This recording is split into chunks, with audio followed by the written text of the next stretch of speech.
Hey, everybody. Welcome to the Paranormal Peeps podcast. We've got a fun and exciting show lined up for you guys today. Before we get started with that, let's see who we got sitting around our beautiful round table. And to my left, Jamie.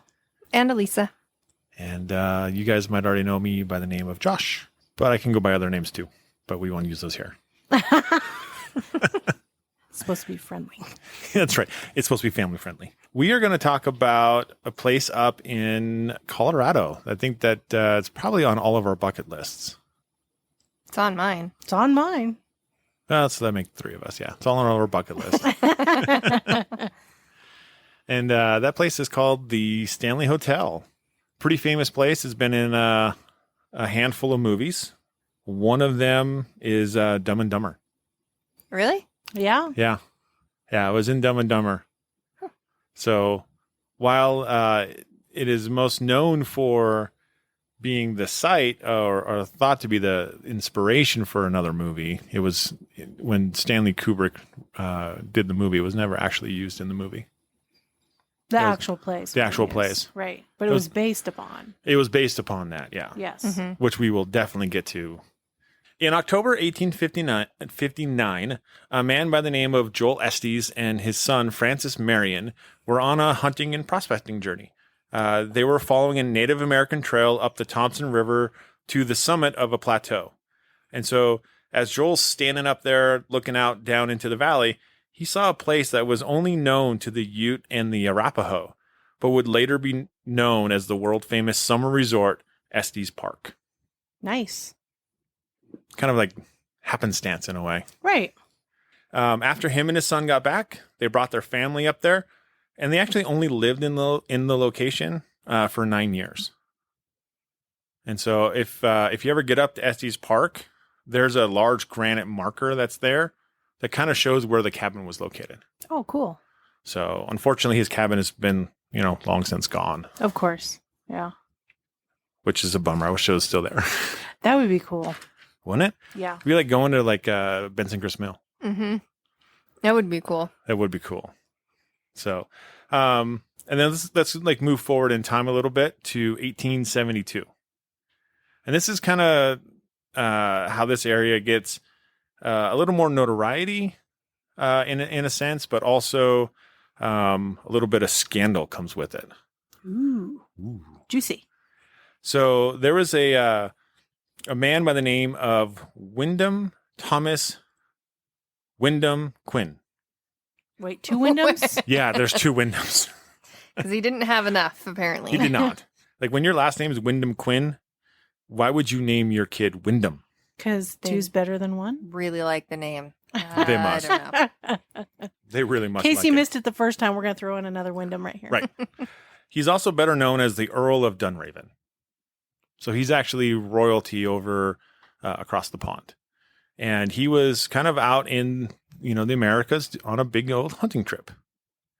And so he ended up coming into Estes Park, or the valley anyway. And he's like, I love this place. This is the best place in the world. I'm going to make my own private hunting reserve. Okay. That was his plan. But there's a catch. He's not American. Right. So what did he do to acquire the land? So this is where things get a little shady. Back in that time frame, only Americans were allowed to be homesteaders. So you had to be, at least being willing to be a U.S. citizen. He set up this company called the Estes Park Limited, and they would get men from the local, they call it the Front Range towns. So in the people in those areas, and they would have them go homestead these properties. And he picked all of the good properties. So all along the rivers going in and out of Estes Park area, that's where these guys would homestead. Of course. And then he would buy it back from them. Pennies on the dollar. $5 an acre. Yep. Oh, wow. Yeah. Between him and his holding company, they purchased roughly 15,000 acres of this land. Jeez. I can't even get one. Right? Yeah. And so as soon as he started doing all of this stuff, right, there was a grand jury investigation into how this man has gotten 15,000 acres. And so they started kind of investigating. And a lot of this stuff was caught up in legal battles throughout the years. Even during that time, he still really owned the land. And so he decided to build the first hotel in the valley, the first like touristy hotel in 1877. Right. And it was called the English Hotel. But, even after he built it, people were still fighting his claims to the land. And eventually he was actually forced to sell all of his land and move out of the valley.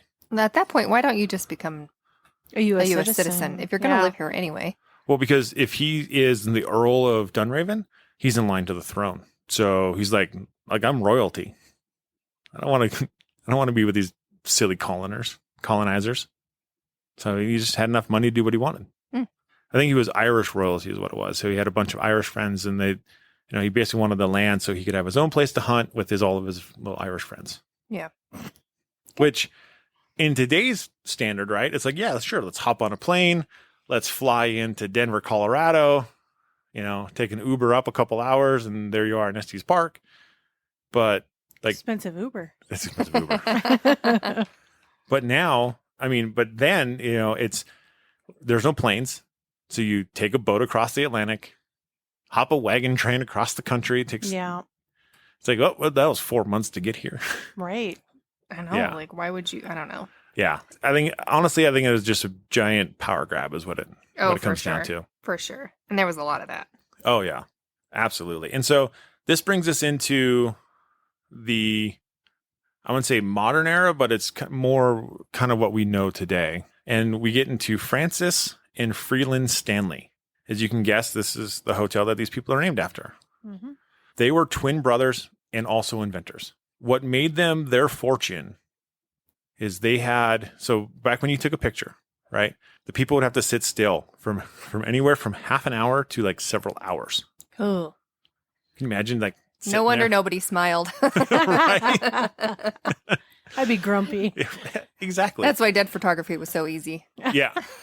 They ain't Now moving. hold still. Don't move.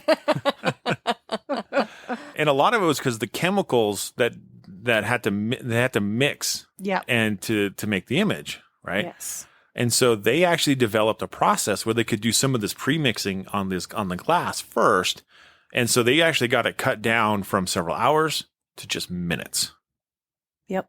Which would be incredible for the time. Exactly. Incredible for the time. And so they sold their invention to Mr. George Eastman. Which is what ultimately made them millionaires. Yeah. He also had a different name too. Kodak. Nice. Yeah. Nice. Yeah. And so that's how they made their first set of, I would say millions probably. But then they also developed a steam-powered car in 1897. Yes, they did. By 1899, they had their own factory, and they were producing 10 cars a day. That's pretty good for then. Yeah. Yeah, that's pretty good. And then one of their cars in 1906 set the land speed record at 130 miles an hour. Jeez. See, now I've heard conflicting reports. The documentary we watched yesterday was top speed of 40 miles an hour.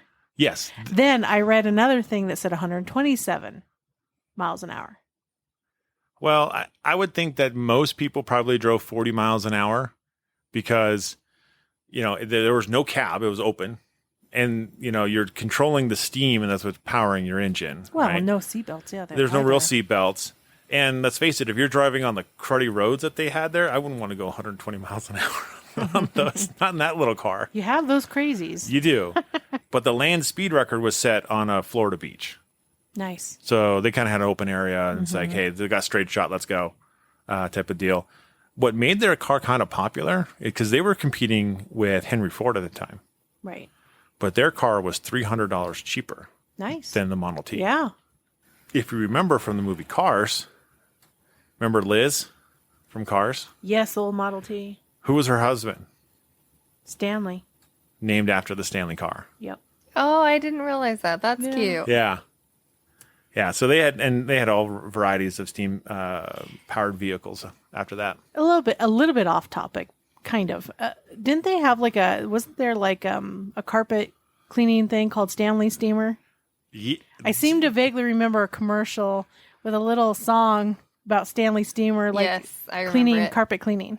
I will admit that song was running through my head as I was writing all my notes for Nice. this. Okay, well, I'm going to have to look that up, and then I can post that on our site if I can find the commercial. Oh, I'm sure I'm sure it's got to be on YouTube. Yeah. I am sure. So at the age of 53, Freeland Oscar, or I think from most people that refer to him as FO, Yes. he was actually diagnosed with tuberculosis. At the time, the only real treatment for TB was fresh air, and they usually went to the mountains. Right. So he's like, I'm going to the mountains. And he ended up buying 140 acres from the Earl of Dunraven. And so he decided that, they were going to build a hotel on this property. And so they started building the hotel in 1907, and they ended up finishing in 1909. Their hotel was luxury for the time. They had electricity that was supplied by their own hydroelectric dam that they built. That's cool. That's so cool. And at a time when most of the homes in Colorado didn't even have indoor plumbing, so they still had to go, outside to their outhouse, if people ever remember those. Each of the rooms had their own bathroom. So that's like far and above That's everything. huge. Yeah. Yeah. They also had a manor house, a casino building, tennis courts, a 9-hole golf course, trap shooting, and its own airfield for small planes. Dang. Sheesh. So they had every luxury of that time. Every luxury. When it opened, a room was averaging between $5 to $8 a night. If Yeah. only. Well, Man. That'd be great for today's age, but back then, $8 was usually about what people made in a week. Exactly. Yeah, that's So if you're crazy. spending $5 to $8, you're spending almost a week's worth of wage For for one one night. night. Yeah. And Yeah. so if you put that in today's standard, I think the average person makes $1,000 a week. So yeah, you're looking at $700 a night. Oh wait, that's on par. It's pretty expensive to go up there in the summertime. Yeah. Yeah. But the room rate did include all your meals and entertainment. So it's kind of like this all-inclusive. Right. And which was really popular back then. Like they Yeah. did a lot of activities and things to keep you entertained and, Yeah, they had a lot of different stuff going on. And they had lots of actual famous guests that would come and visit. So they had J.C. Penney, John Philip Sousa, Harvey Firestone, Dr. William Mayo. Another of, most famous author that most people probably may never heard of, Mr. Richard Bachman. I know. And what's his better known name? Stephen King. Yes, it is. And, after built, because they had their hydroelectric dam and they're out in the middle of nowhere, right? They needed to have some backup lighting just in case they lost power, right? And so what they did is they had these acetylene gas lights that were also installed in all of the rooms in the buildings. That kind of had its own fun, didn't it, Elisa? It did. So in June 1911, this fully booked hotel is in the middle of a thunderstorm and it loses its power. So the head chambermaid, her name is Miss Wilson, Elizabeth Wilson, is asked to go around and light these gas lamps. And this is like their backup for, losing their power. So she's going around. She's got this open flame. She's got her lit candle. And she's going room to room and lighting each of these gas lamps. And she gets to the presidential suite at the time, which is room 217. But when she gets there, before she gets there, there had been a gas leak in this room that had been slowly eking out all day and nobody knew. And she opens the door and she's got this open flame. So gas meets open flame and boom, and creates this huge explosion. So crazy enough, Miss Wilson flies through the floor and goes 15 feet below and still survives this explosion. She lands in the dining room. If there's enough power to push her through the floor, she's got to be in some pain. Oh, yeah. Holy cow. And fall 15 feet. Yeah. Like that's insane. And still live. And then she continues to work there for a few years and eventually dies one night after her shift. Yeah, back in like 1960 is when she passed away, I think it was. Yeah. So Yeah, her only injuries from falling that way was 2 broken ankles and some minor scrapes and cuts. which is Amazing. crazy to me. Yeah. Yeah. Because like if you think about it, like back in the day when you would have like these cooking stoves that had these open flames and you hear women catching their dresses on fire and they're Yeah. burning to death. Yeah. Right? So how does she get in this huge explosion, Push through a floor. push through a floor, and all she has is a couple broken ankles and some scrapes? Yeah. Like, Yeah, that's like divine intervention right there. right? You know what I get? I get a picture. If you ever seen Back to the Future where Marty McFly like turns up those big speakers, yeah. those big amps, and then he like strums his electric Yep. guitar and he flies backwards. This is kind of what I'm picturing Yeah. a little bit. Have you guys ever seen the Budweiser commercial for the Super Bowl where the horse comes out having a carriage and the boyfriend bends down? It's the middle of the winter. The girl is like, "Oh, we're going to go on a little picnic." And the boy bends down to pick up a beer and the horse lifts up its tail and farts in her face, and she's got a candle in front of her. And her face is all black and her hair is pushed back. And I'm like, that's what I picture when Oh my goodness. if you haven't seen it, I'm sure you have. If you haven't seen it, look it up on YouTube. It's super funny. Right? You know, what's crazy, because we're talking about that explosion, right?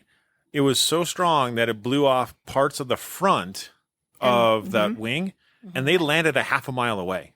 Oh That yeah. is impressive. Yeah. Yeah, so that's a huge explosion, which we talked about the Anson Call House earlier this year, right? Which was Yeah. a big explosion, but this is bigger than that. Yeah. It was huge. I'm surprised she didn't land half a mile away. I know. You know? Yeah. I wonder how fast she hit that floor. Had to been pretty fast. to Oh, go I'm Like sure. through the floor and 15 feet below. Yeah. Like, Well, boom. she so hit fast. she hit the dining room. So Yeah. did she hit a table? Did she hit what did she land on? I don't know, but for her to live through that, Is amazing. Yeah, Mm. absolutely amazing. That's kind of not all the notoriety for that room, though. nope. So we'll fast forward, 60 some years, It's I think it's like 60 years or so. 63-ish Mm-hmm. to October 1974. October 30th. Ooh, Halloween. The day before Halloween. Oh, yeah. The eve of Halloween. So, October 30th, 1974. Okay, I'm going to set the tone. Winter arrives. Okay, the staff, they're finishing up, sealing up the hotel for the season. Okay, now mind you, there's no heat in the main hotel until 1982. So, it's going to be cold, right? So, they're closing things up to end the season and until it got warmer.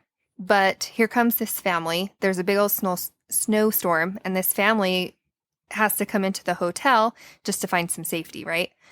And so the staff is like, well, kind of crap, what do we do? Because we're closing up, right? But at the same time, we can't just let this family go out in the middle of the snowstorm. So they let them stay and wait it out. They give them keys to room 217. And mind you, it's not a presidential suite anymore, but it's just to the room. And family, the dad, is a 28-year-old new novelist who is Stephen King, him and his family. So they're one of the only guests in this hotel that evening. And after dinner, he just starts to walk around the hotel and down the halls, and he's just exploring. And he stops and he is terrified because he sees this apparition of a ghost, right? In the hall. And when he goes to bed, he's got all these things swimming through his mind, and he ends up falling asleep. And he has this dream that he is being chased by a fire hose. His son. His son is His being son. chased, by a fire hose down through the halls, and his son's screaming. And he wakes up in this cold sweat. And he wakes up, he realizes it's a dream. But that next morning, he goes outside to take a smoke. And by the time the cigarette is gone, he already has the bones for this book that he's got figured out in his head, which he then left after they left the hotel. He went home and he wrote it in that next week and called it The Shining. So it's got a lot of interesting things to that room. Yeah. That it's kind of crazy. Like his stay there, because he stayed there with his wife Tabitha, and he said that they were down at dinner, right, and they're eating in the dining room, and this dining room usually they had an orchestra, not an orchestra, but they had piano playing, and they had like this music going on, but at the time they just had canned-in music, and he said you could hear it echoing down the halls, and he's like, he said he felt that God put him there so he can feel and experience these things, and kind of, take in that whole place. And they had one lone bartender that served him.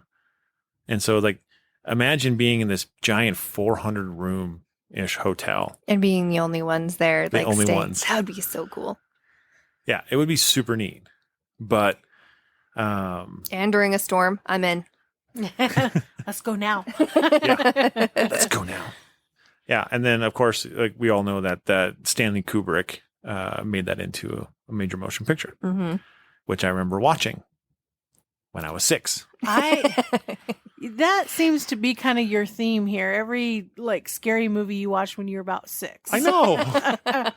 I remember watching it on TV and being terrified. Of course, you're 6. Yeah, and like at the end when Jack Nicholson's character freezes to death in the maze outside, right? Like I still like that stuff is still like etched in my mind. See, his face is just what was etched in my mind. That creepy face as he's coming, Ooh. Yeah. Yeah. Here's Johnny. Yeah. Yeah, and then like for like I think that's probably what you say the most famous paranormal experience there is, right? Probably. Yeah. But it did come at a very advantageous time for the hotel, didn't it?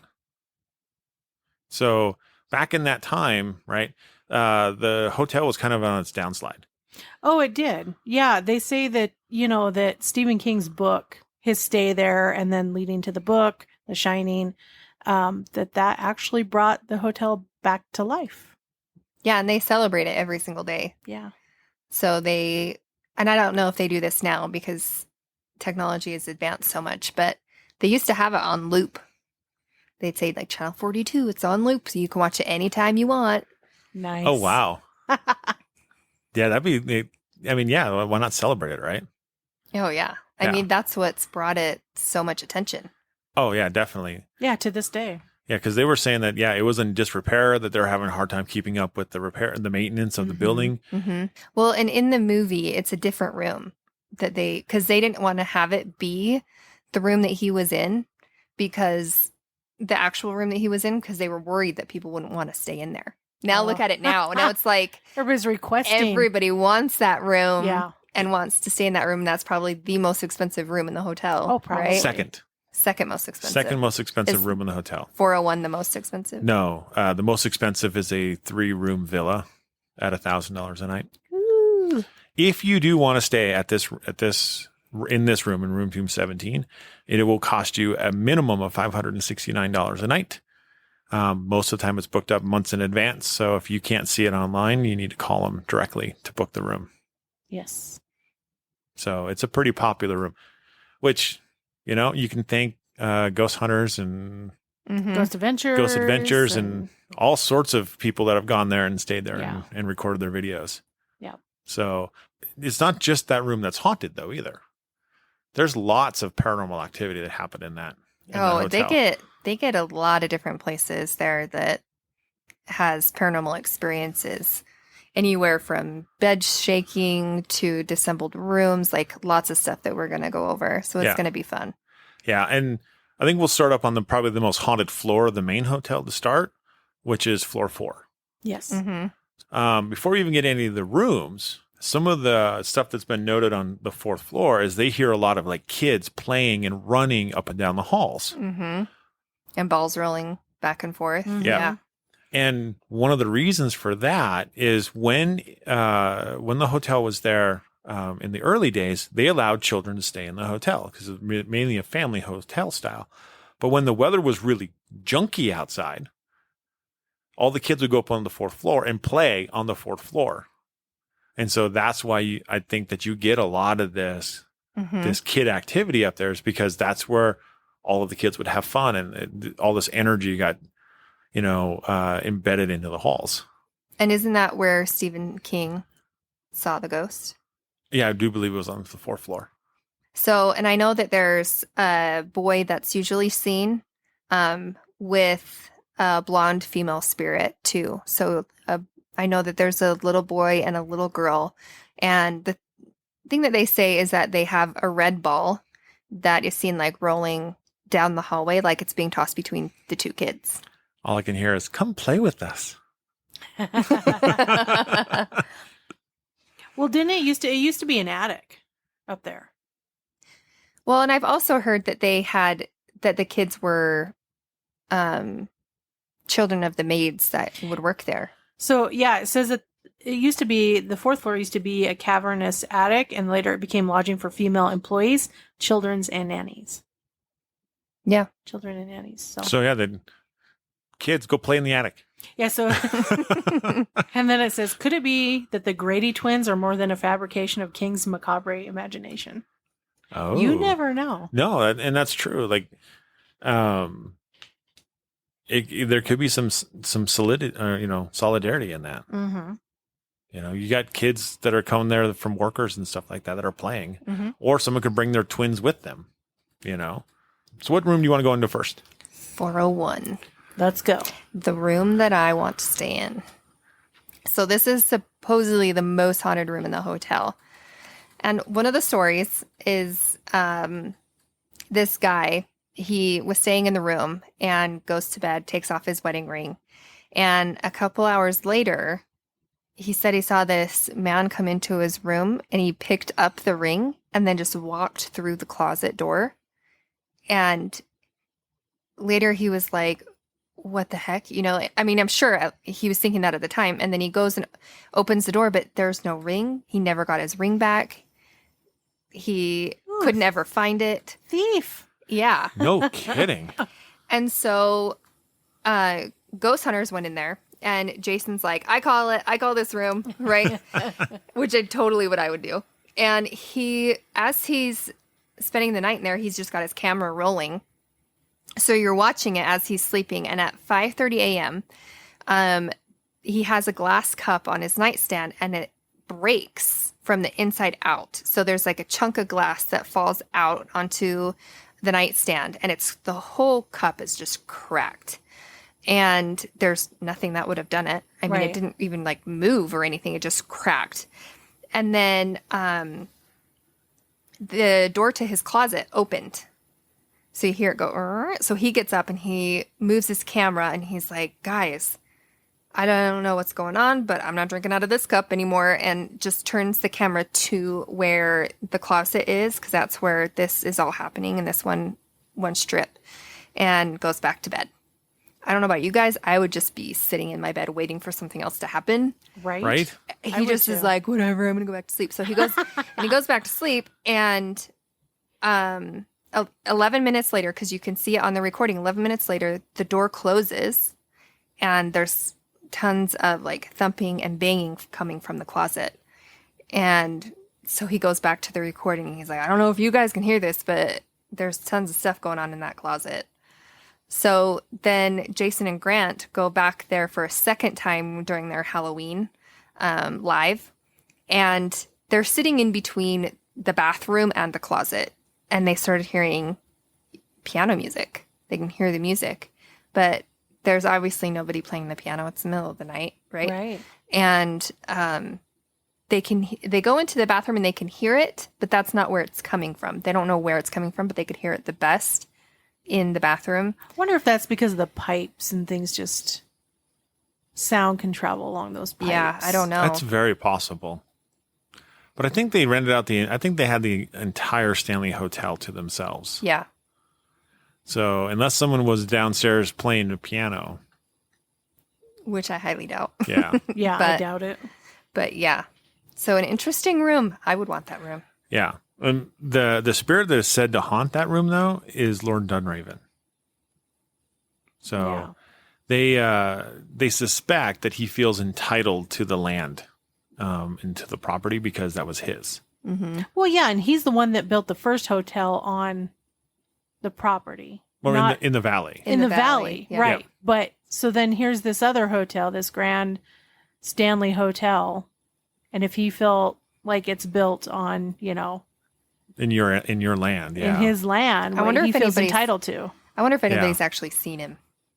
Ooh, that'd be cool. Well, Right. I mean, there's obviously been reports of people seeing an apparition of a man. Now, is it really Lord Dunraven or is it a different, male spirit? It's hard to say. Like, Right. Until doing the research on this, I didn't know that that Lord Dunraven even existed. And Right. so I bet you most people who go in looking into this stuff or investigating there, they don't know what he looks like. They don't know who he is. And so if they even get a picture of a man, like, look, there's a guy in old dress, Right.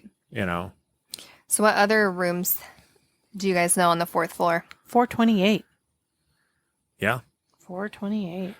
I think this is the room that I would want to stay in. Yeah. 'Cause this- Can What we happens? just book a week there and just rotate rooms? Right. I mean, it's hard to pick any one. yeah. You know what I mean? Out of the ones that are reported to be the most active. Yeah, it would be really tough. Just skip rooms. Okay, so I want 401 for one night, 418 for one night, 428 for one night. Oh, and then 217 for a night. And You can go on. Yeah. just give me every room in the hotel. Well, 428 has reports of sound of footsteps and furniture moving. Yeah. They say the real haunt is a friendly cowboy that a lot of people reported that have stayed in that room have reported that they wake up in the middle of the night to this cowboy who paces back and forth a few times and then proceeds to walk through the door and out into the hall and then just disappears. But they say as he's pacing back and forth at the foot of their bed along the floor that he's watching them. Oh, creepy. Yeah. So that makes me think it's an intelligent haunting. Oh, yeah. More so than residual because They're if making he's eye contact. like if he's staring you down with that icy cold stare and pacing back and forth, he's probably trying to figure out what the heck are you doing here. right. Ugh. So that's the most famous for that room. So, Right. And there's also reports of the closet. There's lots of, that sounds like a theme of this place, right? There's lots of noises that come from the closet. Mm-hmm. Lots of bangs and bumps and stuff in the closet. And in this room, the bathroom door also closes on its own. That's cool. See, I would want to go in these rooms and put recorders in the closets. Right? Yeah. I mean, Definitely. if there's that much noise coming from these closets, let's capture. And I bet there's going to be some EVPs in there. Oh, put exactly. put a digital and a camera in there, right? Just so you can watch. Let's document it. Yeah. Yeah. Yeah. The other part that I think is the craziest about this room, though, is not only are there footsteps in the room, right? Like you hear boots walking on the floor. Yeah. There's also reports of footsteps on the ceiling, Yeah. And how does that even work? right? He's walking upside down. Trying to look at you from another I have angle. heard that before, though. I have heard footsteps on ceilings, and you're like, there's nobody on the roof, you know? But there is a different sound between someone walking on the roof and the ceiling. and the ceiling. Right. There are two different distinct sounds. Yeah. So it does sound like someone is walking upside down on the ceiling. It's the weirdest, doesn't make any sense sound. Well, in all honesty, if I heard someone walking on the ceiling, I would be grateful that I'm hearing it and not seeing someone staring at me from the ceiling while they're pacing back and forth. Right? Like that Because that cowboy. would be, that'd be quite intimidating to me. As you look up and Above there's a guy you? standing down looking at you, Yeah. that would That would be very freaky. intimidating. But it doesn't even make any sense No. on why that would even be. nope. No. I mean, but I've heard it before, so I can't say that it's not true, Yeah. you know?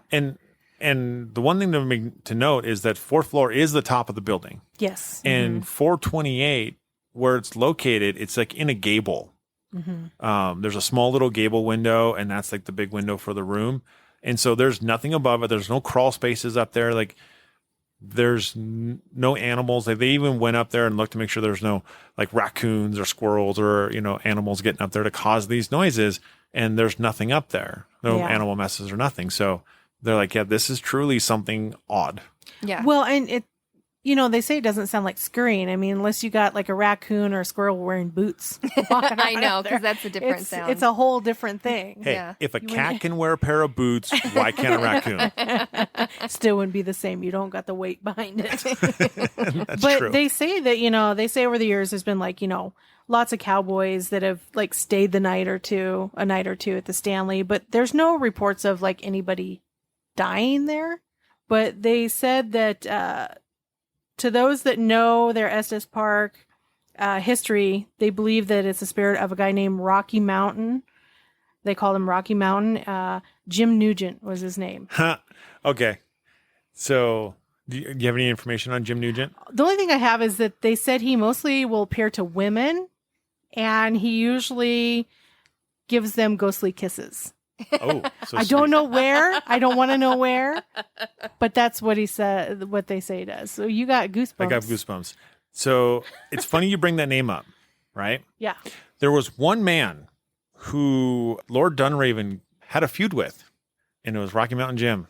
Ah. And he owned, Nice. Rocky Mountain Jim owned the land that led into the valley. Boom. And what ended up happening is Lord Dunraven hired a guy, and he shot and killed Jim Oh. so he could take his land. Thievery. Yes. Mhm.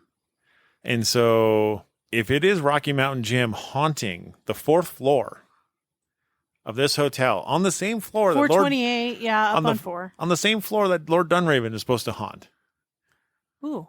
Well, Jim Nugent doesn't seem to be paying any attention to what's his face. He seems to be just giving the ladies kisses. So he's doing whatever makes him happy, I suppose. Right? And then there's another room on that floor that's supposed to be super haunted, which is 418. No? Here's what's funny. According to the documentary that we watched, right? They said, and they had a lot of, there was, he was the head of tours that was giving all of this information out. And they were talking about room 418. And he said, it's the most haunted room in the entire hotel. Okay, and why does he say that? That's a very good question, because the only thing that they said is there's lots of noises that come from the closet. I've heard that about other rooms, though. Exactly. I know. They think it's like little kids playing hide and seek and hiding in the closet. Yeah. So, like, you'd hear these noises, right? Mm-hmm. And then you'd open the door and look, and then nothing. But then there's noises behind you. And then you turn around and look, and you close the door, and then you go lay down, and then there's more noises back in the closet.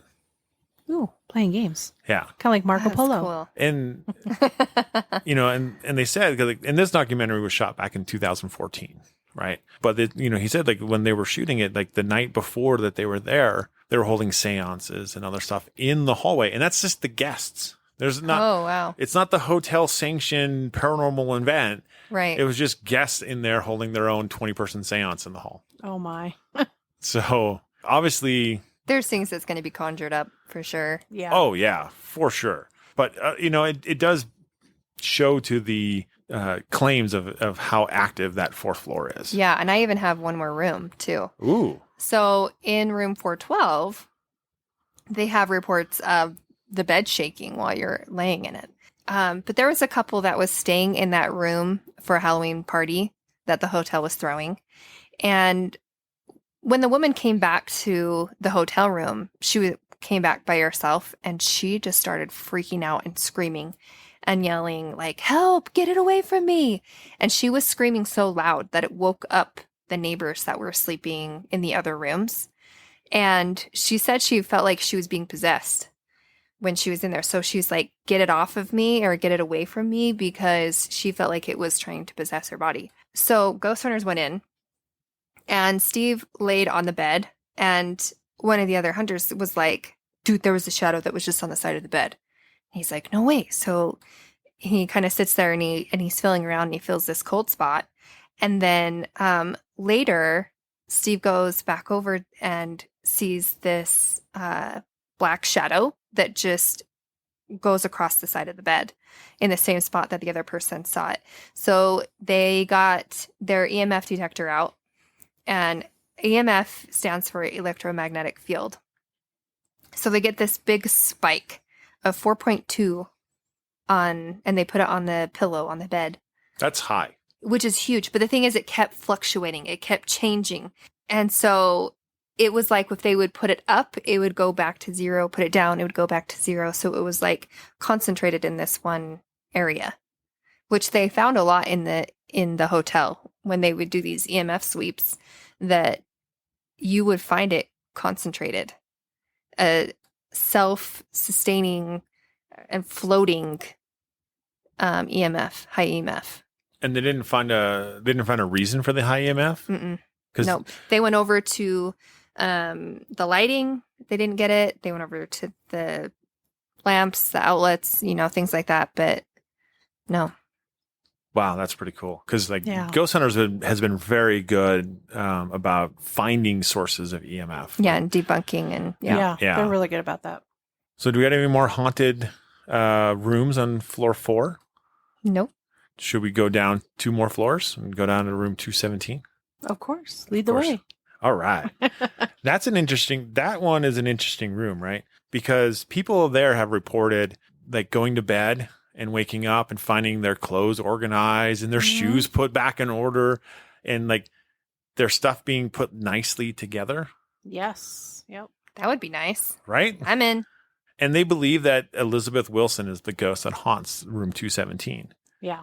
And I think maybe it's because not just the explosion part, but, add this like the head housekeeper and that being the presidential suite, I think there was this affinity, this love for what the place that she worked and for the hotel in itself, and that being the, the nicest room. So I think that puts her there. Yeah. And Taps went in there and Steve was doing another EMF sweep and looking for disruptions and stuff. And again, they caught a free-floating EMF spike. And he couldn't track it to the natural source. And they were putting their hands all around it and trying to because you'll do that when you find like a high EMF, you'll put your hand in it or whatever, because sometimes it will feel colder, right? Yep. Because it's believed that when entities want to appear, or whatever, it manifests. Yes, they create a coldness. And so they were feeling this shape and they were like, this is 10 to 15 degrees colder than the air around it. And you can feel it too. Oh, you do. And it has they tend to have like a slight breeze to it. I don't know if you guys notice that, but they tend to have this slight breeze. Like the air is moving. Yeah. Yes. Yeah. Yes. It's so interesting. Do you have any other instances in 217? Well, yeah, it's also said that she doesn't like single men to stay in there because they had another part of the building where the bachelors would stay. It's called the Manor. Yeah, because she believed that if you weren't married, you shouldn't be sleeping there as a single man. So she would be disapproving, look at you disapprovingly if you were like a single man staying in that room. Yeah, feelings of being ominous, like darker feelings. She would not be happy. Yeah. Yeah. So when it was originally built, the Stanley Hotel was a family hotel. Mm-hmm. So it was married families or single women could stay in the main hotel. Yes. And if you were a bachelor, you stayed in the Manor. Yep. So they kept those two pieces separate. Yeah. Which, I think they were just trying to keep, people from doing things they shouldn't be doing. At that time. Yeah, and you figure back in the day, in the time period that she lived and stuff, Early 19s. So today, if you're a single man and you go and you stay in that room, you may get those feelings because she does not approve, because back in her day, it was very different. Yeah. Very different. Yeah. And it's funny too, because if you look at all of, the 4th floor, right?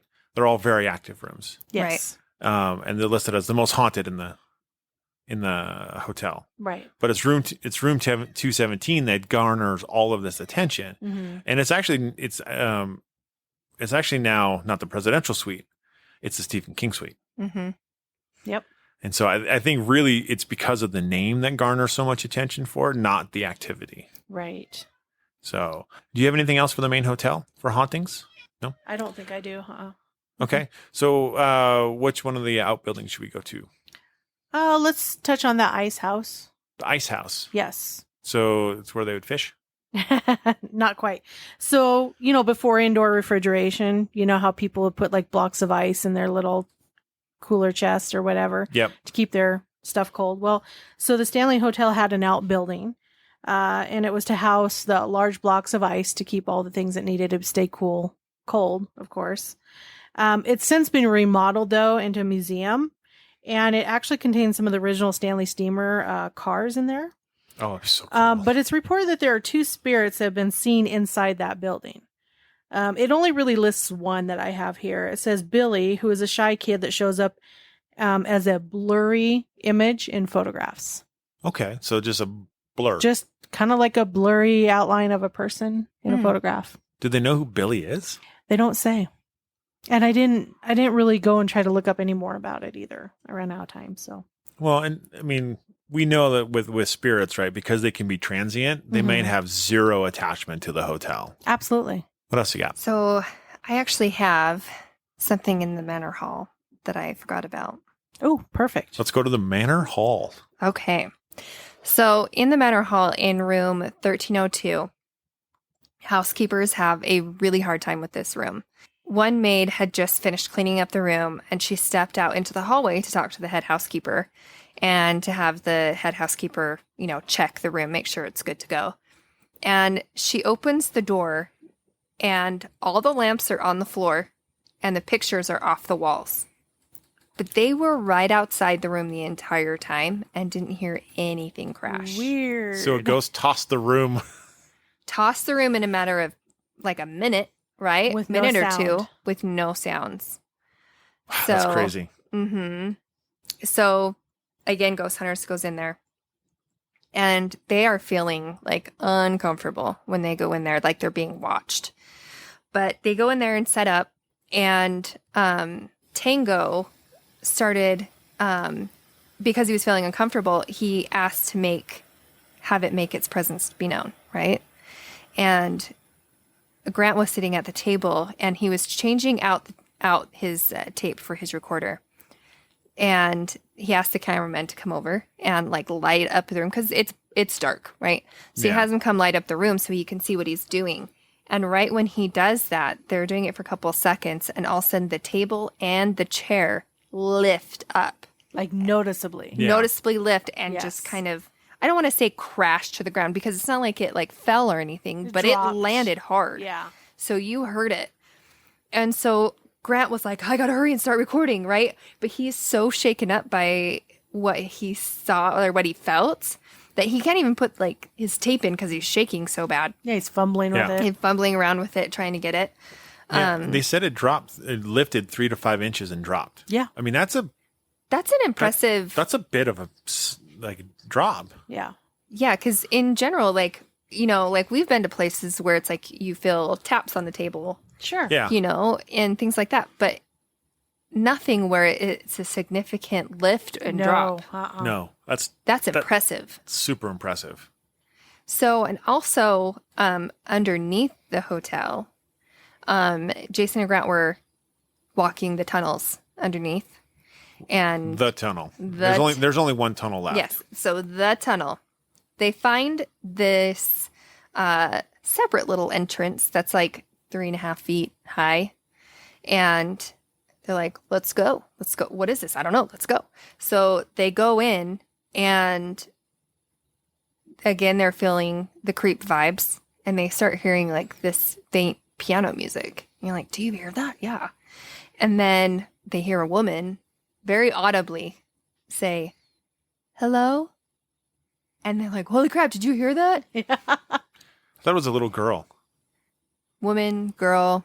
It's female. Yeah, it's Female. female. I guess really like It could be either or, right? yeah. Yeah. It really could. And so after a couple of seconds, they're like, hello? And then a few seconds later, hello? Again, they get Yep. it back. Yeah. I mean, first of all, to hear it audibly is impressive, but to have it respond to you, Not just once. Yeah. is extremely impressive. So again, they're like, I guarantee you I caught that on my recording. And they stop the recording, getting ready to rewind it to listen to it. And they start hearing her laugh. And at first, I mean, you guys are going to have to watch this to really hear it, right? It's great. It's actually. impressive. But the laugh starts cute, like a normal laugh, and then it very quickly turns into this long, creepy Maniacal. sound. Yeah. Yeah. This laughter. So, and the hotel says that her name is Lucy. Yeah. So, anyways, that would be creepy as crud. Yeah. And you're It in the would be. basement. They're under, they're in the mountain, pretty much. Yeah. Yeah, natural mountain foundation is what it is Yeah. Yeah. under there. Like, they were like, oh, look, it's a tree, you Yeah. know? Yeah, exactly. So, I mean, Yeah. so cool. Well- So stinking cool. I could be there all night. What's neat about that, so the documentary that we watched, right, the tour guide that was talking about it, when they built the foundation, right, they built it right onto the mountain. Yeah. So that way the hotel would shift and move With the mountain. mountain. And he's like, look, you can go in some of these rooms and they'll have a 1/4-inch gap at Top of the door. At the top of the door. Yeah. And you'll come back next week and it'll be gone. Yep. That's so cool. Yeah. And so because it shifts. But yeah, these tunnels were generally employee tunnels, right? Mm-hmm. They were first built for the contractors. So the contractors could come and go and complete the hotel and do work on it while one actually being out of the elements, because it took 2 years to build. And so imagine trying to walk across, this area in February or January. Like you'd freeze your butt off just trying to get to the hotel. Yeah. And so they built them. And they were actually tall enough to have a full size for a man to walk through upright. But when they dug out the IT room, they took all the extra dirt and they kind of filled in the tunnel. Well, Yeah. some have collapsed on their own naturally. Yes. And others they have purposely filled them in for safety reasons. Yeah. But that one where they heard The the noise. woman or the girl saying hello back is the only one I think that is still left. that And is- it's only 8 feet. yeah, Yeah. it doesn't go back So- very far. There's, she might be back further than 8 feet, but there's no way to get back there. I did feel bad though, because we were watching one investigation video and they had put a static cam down there. Yeah, this would suck. This would so suck. But the maintenance has a routine of dousing water in the tunnel at night to keep the dust down. And so the guy is tossing water in there, doesn't know a static camera's in there, Oh, no. and douses the camera. It And fries the motherboard in the they camera. lost everything on the camera. All their Everything. video they lost. Oh, no. Yeah. That sucks. Yeah, that would suck. That would so suck. But, I mean, there has been a death in the basement of the building. So the workers, they found this homeless lady. That wasn't in the hotel though. That was actually in the concert hall. Yes. So, but it's in the Stanley. Yeah, the Stanley complex. Yes. So they found a homeless lady living in the basement, and a couple weeks later, they find her frozen to death. Oh, Yeah. So they say that she is believed to be back there to get warm. And there were these 4 teenage girls that were in there wanting to hear some ghost stories. So the worker told them about this homeless lady, and the girls just started taking pictures. And about 10 seconds after they started, they hear this like high pitched scream coming from the sound booth that's up above. And then they hear a doorknob turning, but nobody was there. So these girls just like take off, and they don't want to be a part of that anymore. And they'll hear in that room the floors creaking and footsteps, and they'll feel the air get really cold in there, like significantly cold, where there's these rooms that are connected, and one room will be toasty warm, and then they'll go in here and it'll be really cold, but was warm just a few minutes before. right. So So did this homeless lady actually get locked in there though? I thought it said that She she got did. locked Yeah. in there, and a lot of times they hear someone like pulling on the knobs, like turning the knobs and like banging on the door, like, and then they'll open it up, they'll unlock it, open it up, go in there, and there's like nobody there. Yeah, I believe it's her like trying to get out. Get get out. out. Yeah. Yeah, there was reports from one of the tour guides. They were doing one of the paranormal tours at night, right? And they always go into this concert hall, into the basement. And I can't remember the gal's name. You remember the gal's name? I don't. But they always go down to this basement, into this room down there, and they go talk to her, right? And then they were walking out, and the guy went in and locked the door on the way out, right? And as soon as he locked the door starts rattling and shaking, like someone's pounding violently? like violently. And they turn around, they put the flashlights on the door. There's no, face in the window or anything like that. And they believe it was the gal trying to get out. And she's locked so in. sad. Yeah. Like if you think about it, that's really sad. Yeah. Yeah. That's Man. very sad. Very, very sad. But yeah, that concert hall was, how neat though, like of a building, right? Like Yeah. you go there, you stay, there's a concert hall, right? It was actually FO's wife that would play music there. Mm-hmm. She was a concert pianist, and he actually shipped a grand piano across the country. Oh, can you imagine? Yeah. Oh, And then, FO was actually a violinist himself, and a composer. And so he would actually, play his violin there and stuff. And he actually built his own violin. built his own violins. How cool is that? That's pretty neat. Yeah. That'd be Man cool to of have many that. talents. Yeah. So but many that, talents. but I mean, that explains why they hear so much piano music. Mhm. Yeah. Yeah. And I know, like in there, people will go in there and be around the piano, and they'll hear like the faint piano music. Mhm. And it's not like someone sitting there playing the piano right next to you. It's like off in the distance, but you're right there next to the piano. Yeah, there was one report, one of the tour guys was saying that they were in that area, right? And they were in another room, and you could hear the piano playing. Actually, it was actually one of the pianists that's there now. Yeah. He's like, yeah, you could hear the piano. And it was just going to town, right? Like someone was sitting there playing the piano. Mm-hmm. And she's like, really, that's really kind of cool. And so he comes around the corner and goes into the room, and the lid is closed. Yeah. That's amazing. Yeah. God, that's so cool. So what else? Where else we got in there? I mean, the place is huge. Well, they do have a pet cemetery on property. So is that another Stephen? I mean, that is another Stephen King book, but I don't think it's based on this one. Long before Stephen King's novel Pet Cemetery. Long before. So there's an actual pet cemetery. It's just outside of the Stanley Hotel, and there's two beloved pets that are interred there. One is a golden retriever named Cassie, and another one is a fluffy white cat named Comanche. So, and they've been reported to be seen all around the property. Oh, I want to see the fluffy white cat. Right? Yeah. What is there significance? Were they part of like someone's? I mean, obviously they were somebody's pets. It right? doesn't say whose. It just says they were beloved pets, Cassie and Comanche, Huh. a golden retriever and a white fluffy kitty. So Wow. I don't know, but they've been seen everywhere, like all parts of the hotel, the property, just all over. That's so cool. I have not witnessed a ghost animal on an investigation. No, I haven't done it I haven't witnessed one on investigation, but I've witnessed it a few times in my house growing up and when I Yeah. was babysitting somebody else's kid. Yeah, and we have too. When our TC passed away, we saw her up on you the could counters. hear her. You could hear her too. Really? So That's there are fun. times that when we still lived in our 3-bedroom apartment, I'd be sitting on the couch and the TV's off, and I'm just kind of sitting there looking on my phone. And you know when cats like take them, some food, and then they like swing their head a little bit, yeah. and then one like flies out and hits the dish or the floor. Well, so I would hear for about a month after she passed, I would hear over the weeks just like a cat taking a bite of food, and then like little pieces going tink, hitting the bowl, falling back into the bowl. Oh, wow.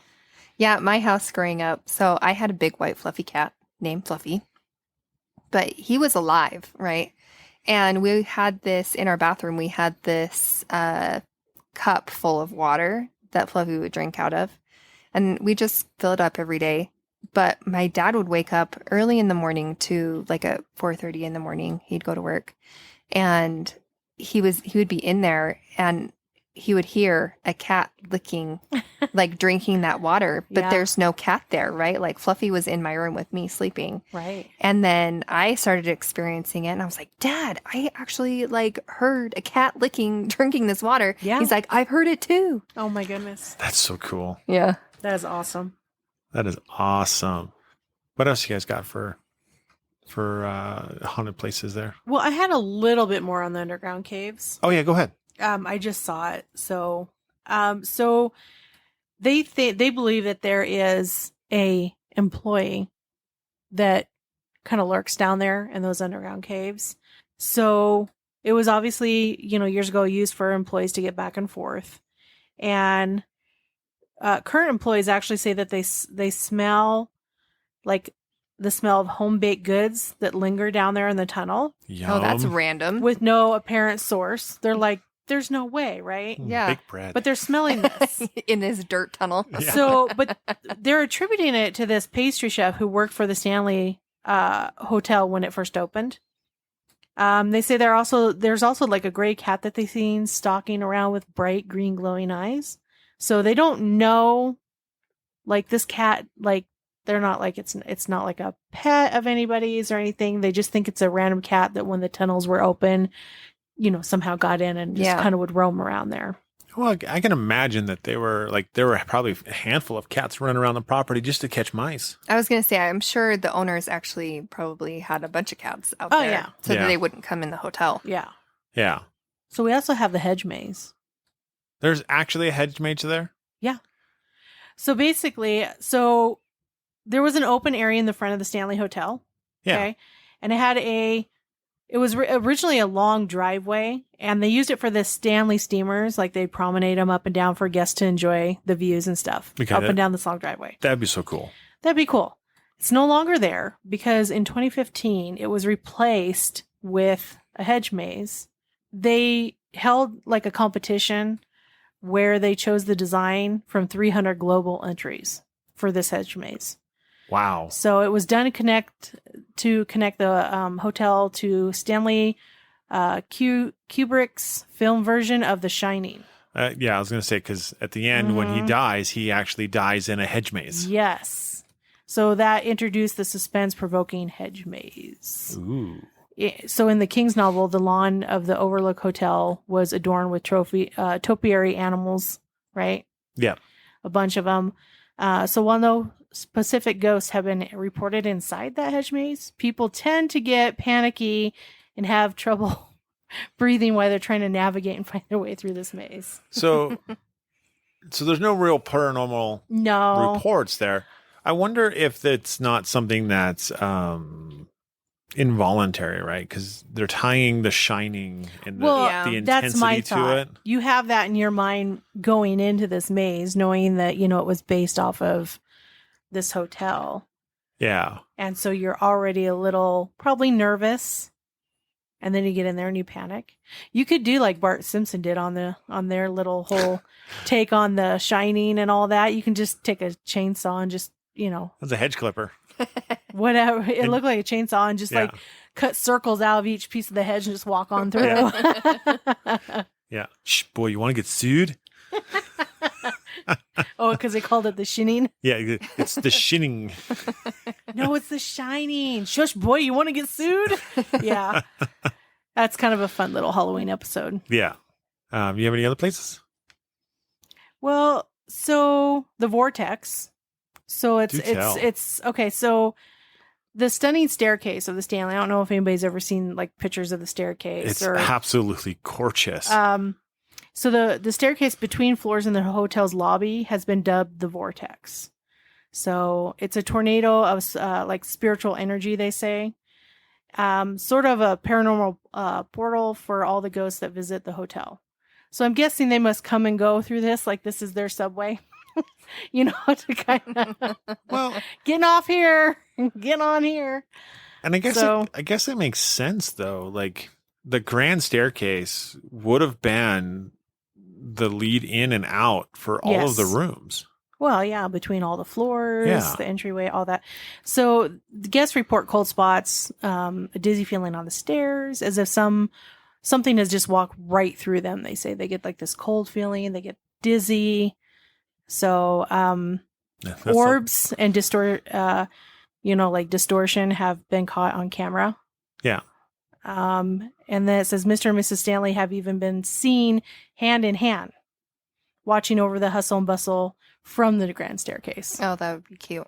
See, and that's the part like I was going to ask, like, as much as Stanley loved this hotel, like he would actually sit on the front porch and watch people coming in and Just out people of his watch. hotel. Yeah. He loved this place, and yet And all of the reports so far up until now, There none- hasn't been any with him in it. it hasn't been any Stanley. And now, Boom. There's one. and now there's one, which is awesome. So when we covered the concert hall, did we say who was haunting it?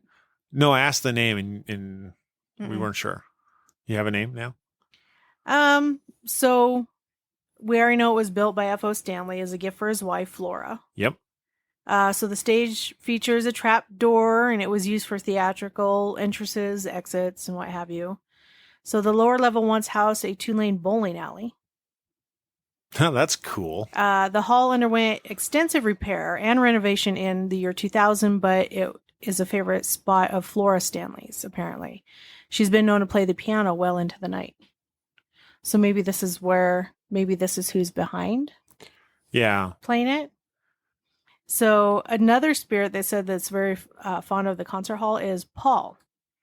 So Oh, yeah. Oh, that's right. I Yeah. did read about Paul. So among other duties, Paul, he used to enforce the 11 p.m. curfew in the hotel's early days. So, and guests and employees alike have reported hearing someone telling them to get out late at night. You're not supposed to be here. Right. Go back to your room. The whole famous get out, you know. A construction worker actually was doing some work on the floors in the concert hall, and he felt someone nudge him several times until he finally decided to leave. They kept nudging him until he left. So it just says Paul is a big fan of tour groups. So he really likes the tour groups, and he likes to flicker their flashlights upon request. Oh, that's cool. That is So- neat. Yeah. Yeah. And that's the thing, like from all of the tour guides and the people that run the hotel and everything, they really have said that nothing really negative is being felt at the hotel. Other than some of those like single man in room 217 and stuff. But Mm-hmm. everything's really been a positive, light feeling in there. I think it's because I would be willing to bet that most of the spirits who stay around the hotel were like guests or People who really love the hotel. Yeah, Yeah. they all love the hotel, and so it's like this is where I want to hang out, and so that it's the good people, which makes it nice. Like because going out and investigating, you can find the darker stuff, and this is one of those places you'll find the lighter things, Yep. Which makes is it always nice. refreshing. Yeah, Well, that's why I think, like, for me, if I were to stay in 217, it wouldn't be, I don't think I would be that scared. I think it would be more of an exciting thing because it doesn't seem like it would be like a terrifying, scary Intense, experience. right. Yeah. It's just more like a closing door or little thumps and bumps. It's not like you're getting pulled out of your bed and the sheets are coming off and you're getting lifted up by your ankles, like, Yeah. you know what I mean? Like you hear people with these like crazy stories as they're sleeping or something, Yeah. Yeah. which would make you terrified. But these ones, very, very calm compared. Right. So I think it'd be so dang fun to go visit. Definitely one of those places I have to go. And I really, Agreed. really want to hear that female in the tunnels. I do too. Right? That would be awesome. Yeah. For as clear as those audible voices are, I mean, those are rare. Mhm. yeah. I would love that. Now, the cool thing is about the hotel. So back in the late 90s, early 2000s, they actually like stopped promoting the paranormal nature of the hotel. They kind of shied away from it. They stopped doing their tours, and they really pushed that aside. Since the ghost hunters and all of them have gone, and a lot of other paranormal groups have gone there. They've brought back all of their tours. So you can go online, you can book a paranormal tour, and they're not horribly expensive. They aren't very long, but they'll take you around. Tell you But- stories. I They'll think take they're you, about 75 minutes. yeah, they'll take you Yeah. into the tunnels. Yep. They will take you around the hotel, God, that'd be so fun. right? And they will do little investigation stuff too. So like they'll take you down into the room where they say the homeless lady hangs out in the concert hall, and they will do stuff there too. Yeah. And so like they don't shy away from it, which is really nice. Yeah. It makes it nice to be able to go visit and kind of do some of that stuff. 100%. So 100%. yeah, and so like I think we've pretty much covered the whole hotel. Yeah. At least from what we know and what we can find. I am sure that there are a lot of other paranormal experiences that people have had there throughout the years. And, lots of investigation groups go there. So I highly would recommend booking a room, hanging out. You can request the haunted rooms. Yep. So if you got a little more cash in your pocket. yeah. Or a little more flexibility in your time. Yeah. Because the haunted rooms get rented out first. Yep. Always. Yeah. So where can they find us? Well, you can find us on Facebook at Paranormal Peeps Podcast. And you can also find us at Cold Spot Paranormal Research. And you can find us on Twitter at CPR Paranormal and on Instagram at coldspot_paranormal_research. And like always, stay ghosty, my peeps.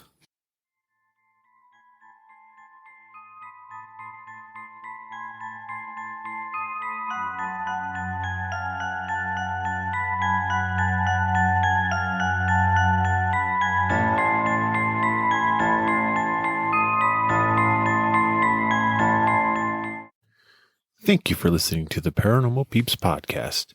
You can find us on social media at Twitter at CPR Paranormal, on Facebook at Paranormal Peeps Podcast and Cold Spot Paranormal Research.